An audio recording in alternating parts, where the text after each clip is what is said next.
We've been so often taught that if you want to be the best, you should go learn from the best. But in the world of high performance, whether that be in sports or business, that's so often a lie.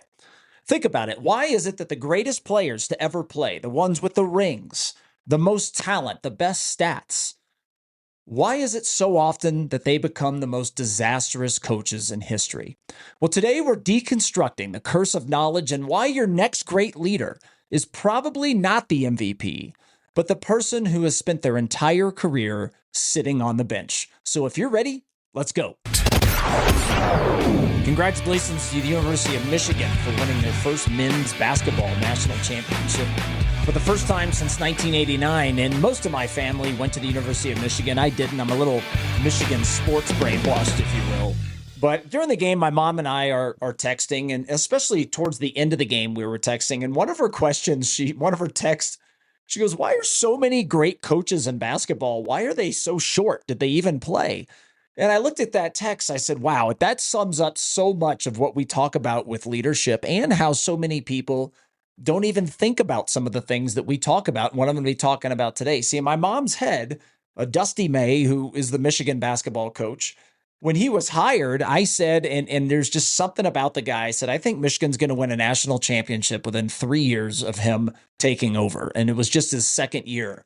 There's something about the guy. He knows how to make other people better. He's a great communicator. He's a great X's and O's guy as well. But the X's and O's are the least important job from a coach's standpoint, from somebody trying to make other people better standpoint. You could be a genius at the X's and O's, but if you can't create the right culture, you can't communicate it, you can't teach it, the X and O's don't work. So as I'm sitting there listening to her text, I'm like, oh my gosh, this is so what we teach. And most people, she didn't even cross my mom's mind that just because he was short, just because he didn't play at a high level, right? Therefore, in her mind, is like, okay, how can this guy teach other people that are actually better at playing than he will ever dream of?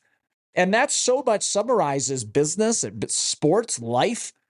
And it's the curse of knowledge that I talked about a little bit in the front. Is like elite players often operate on this unconscious competence, if you will. They don't think about the mechanics the way many people do.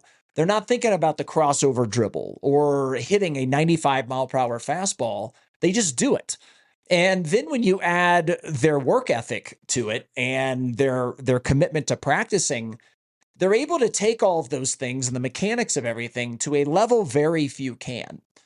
And the conflict with this immediately from a coach's perspective, or somebody that is supposed to be making other people in your office, your business, your practice better, is a coach's job is to deconstruct a skill into steps.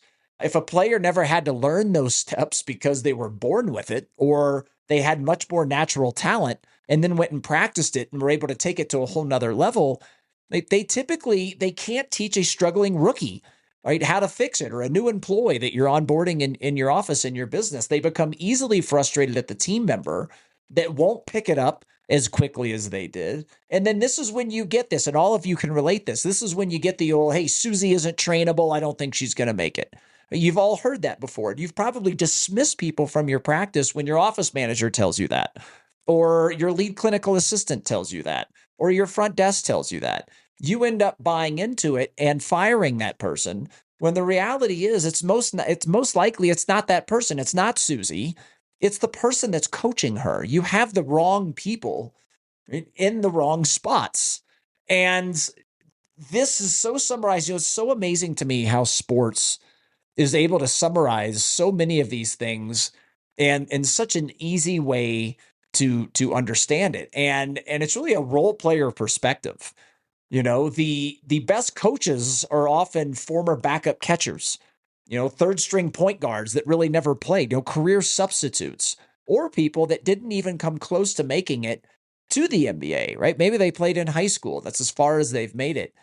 Well, the advantage they have is these players spent their whole career on the bench watching the game, studying film to keep their jobs, and understanding the psychology of the entire roster, not just the superstars. And an important point on that is that these people spent time monitoring, right? I have a podcast coming up around this exact topic, but so many of you say, oh yeah, Joe, Joey, Susie, Mary, my lead clinical assistant. I immediately stop and I say, lead, huh?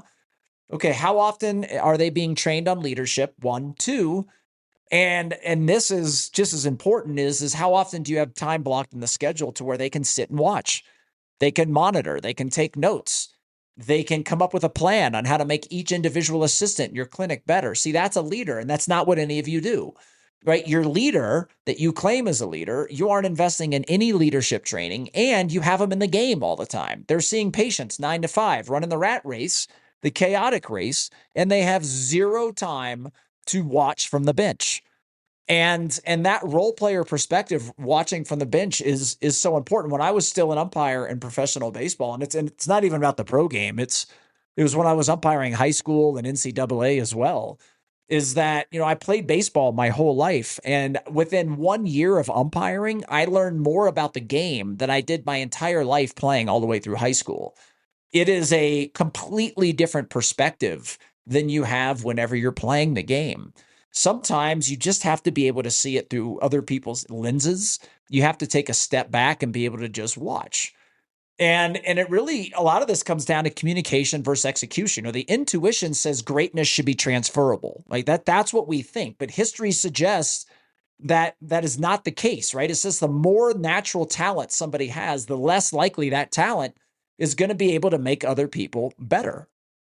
And you see, playing is an internal skill, right? Processing stimuli and reacting.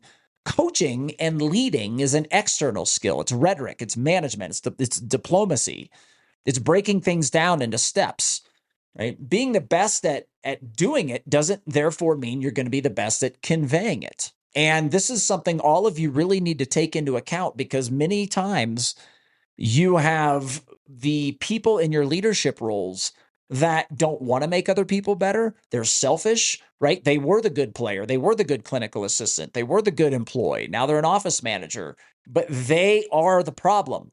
They're not leaders. You're not training them to be leaders, and they have no time to monitor, take notes, because their role is to make other people better. That's the job. And you probably don't have that in the job description either. I hope everybody enjoyed today's Quick Tips edition. As always, thumb this up, make some comments on YouTube, spread the word about the Brian Wright Show podcast.